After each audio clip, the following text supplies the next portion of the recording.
Hello there, Seraphim 17 once again.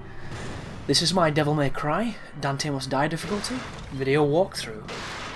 And this is probably going to be one of the most popular missions in the game when it comes to this guide, because this is arguably one of the hardest fights in it. This and Mission 22 are the two ones that are really standing out as, you know, the bastard levels. 20, I think if that's the Nightmare 3, that's another one, but I personally think this fight is harder. And the reason for that is Nilo Angelo, for the third time, is a completely different animal to what he's been previously, and the damage he now deals is just madness. Like, not only does his defense has taken such an increase that you're not going to deal any damage to him, he deals massive damage to you. He's got a whole host of bullshit moves, and there aren't any real cheesy ways to kill him. You've got to either learn the fight or spam untouchables, and I don't use untouchables, so hopefully it'll help people that are struggling, that don't quite have the item, you know, amount to just spam their way through.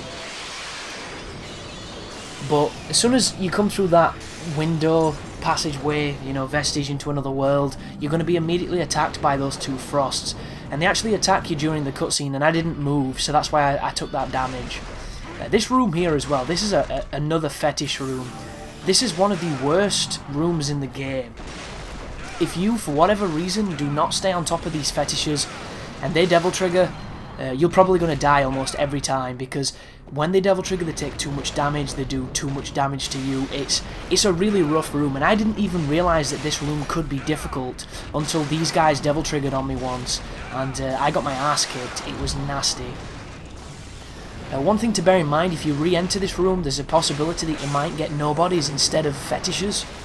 Excuse me. The fetishes are harder than the nobodies because the nobodies come in lesser number.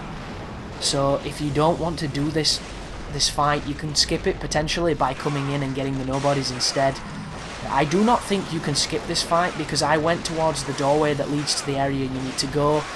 It doesn't look like there's anything over it, but it wouldn't let me enter it, so I assume it's a mandatory fight. But there's easily 10 to 15 fetishes, and that guy's devil trigger, so you immediately notice I go into devil trigger as well, because there is no point fighting him while you're normal, because you're just not going to have the ability to stagger him. So devil trigger for the win.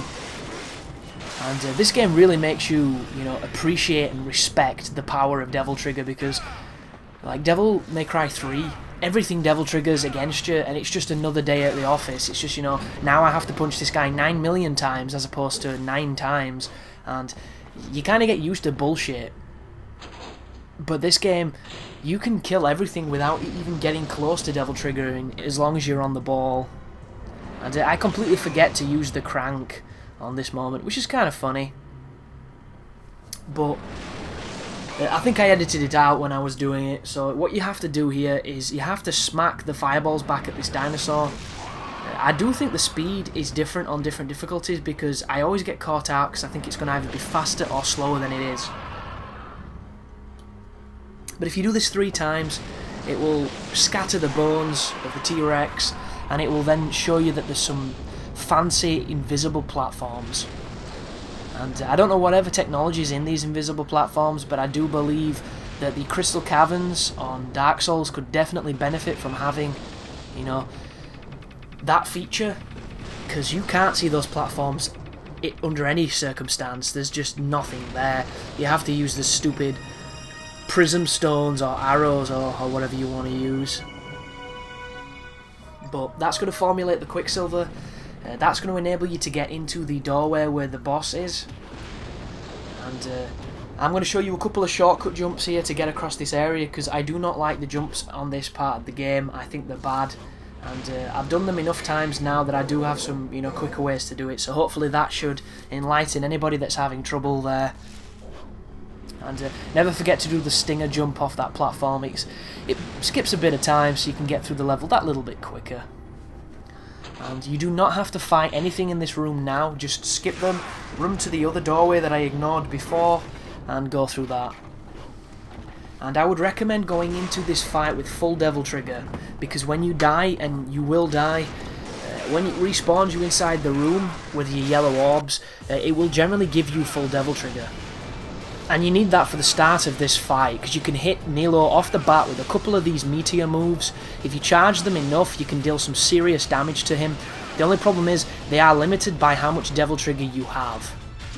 So, this is it, people. This is the fight that's really going to give a lot of people trouble. And there is a technique of using the punches to stun Nilo.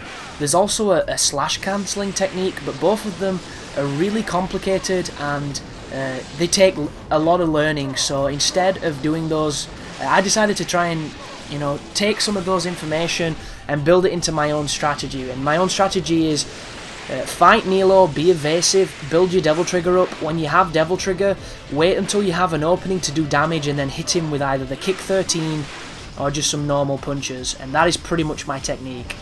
You'll notice if I get some distance from him when my Devil Triggers fill, I'll try and do the Meteor attack. If he flies away and starts to do the Phantom Sword move, if you can fire a quick Meteor at him, it will bring him down. But I didn't manage to do it on this particular instance, so I have to dodge the swords now. And you never want to mess around with these swords, they do some stupid damage. And there is a timing to them, but I generally just jump around like an idiot. It tends to work.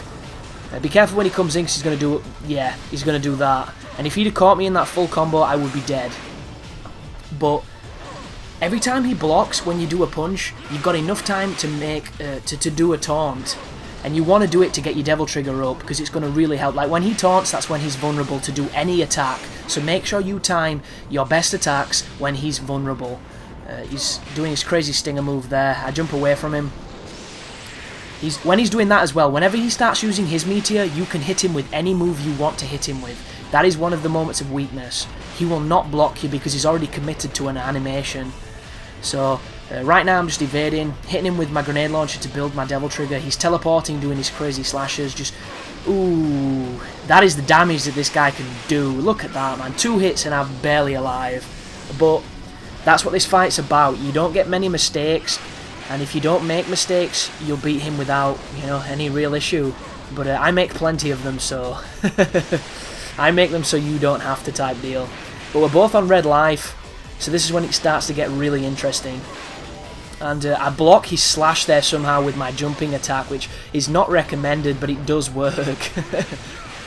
And just hitting him from behind, he can generally not block them. That's when I should bring him down. You see that? That is the perfect way to bring him down. The only thing that was wrong with that situation is he was able to get Phantom Swords off, and I could have easily died, but I got lucky. I'm trying to lure him into doing a move I know. He's just committed to that move, so I can come down and punch him. Oh god, his sword has so much range. It doesn't calculate any sense. It's just nonsense. But there he's up again. Fire the Meteor, bring him down. That was perfect. He comes with the charge, dodge the charge. Oh, how am I alive? Goodness me, I was wondering why I stayed so long in the pocket there. And do I finish him with Meteor? I do. So if you're lucky, you can take 3 hits. If you're unlucky, you'll probably die. But that is Nilo 3. Good luck to everybody who has to conquer this bastard without untouchables. It is not easy.